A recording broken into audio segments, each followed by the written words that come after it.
तो खुशियां हमारे लाइफ में कब आती है जब हम कोई अच्छी चीज फील करते हैं। अच्छी चीज भैया जरूरी थी ना कि अच्छी चीज, कोई सामने वाला गाली दे रहा है आप उसको तो ना रोक सकते हो। आप सुनेंगे, असर होगा नहीं होगा वो आपके हाथ में है, लेकिन सामने वाला गाली दे रहा है देगा।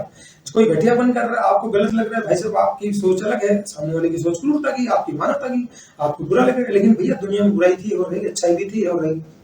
तो ये जो अलग अलग चीजें हैं कि हम खुश कैसे रहें। खुश रहने के लिए दो बेसिक चीजें जरूरी है कि हमारी जो थॉट प्रोसेस होती है, जब कोई मन में विचार उठता है तो वो हमारी इमोशन तक कैसे ले जाता है, हमारी बॉडी में कैसे कैसे काम होता है, वो थॉट प्रोसेस कहाँ से आती है, कैसे आती है और कैसे हमारे बॉडी पर और हमारे पर असर डालती है। माइंड और बॉडी का हमारा बहुत गहरा रिश्ता है।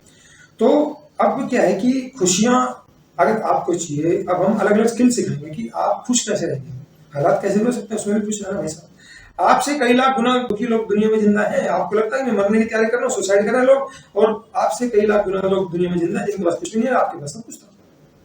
तो खुश रहने के लिए सबसे पहली जो चीज है, अवैध वसूली पे मैंने क्यों बात की, अवैध वसूली हमारी खुशियों को छीनती है।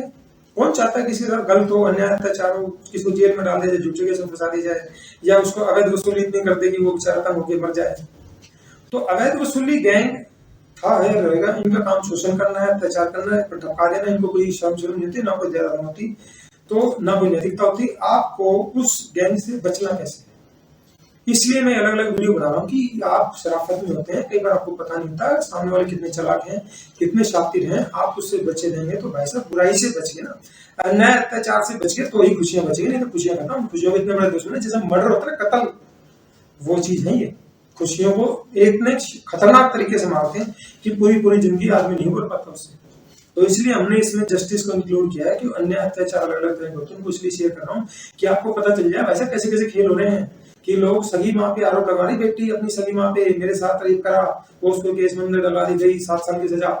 सगे भाई पे लगाना तो बहुत सामने, माँ पे आरोप लग रहे हैं जिसने किया भी नहीं और सजा सुना रहे दबा।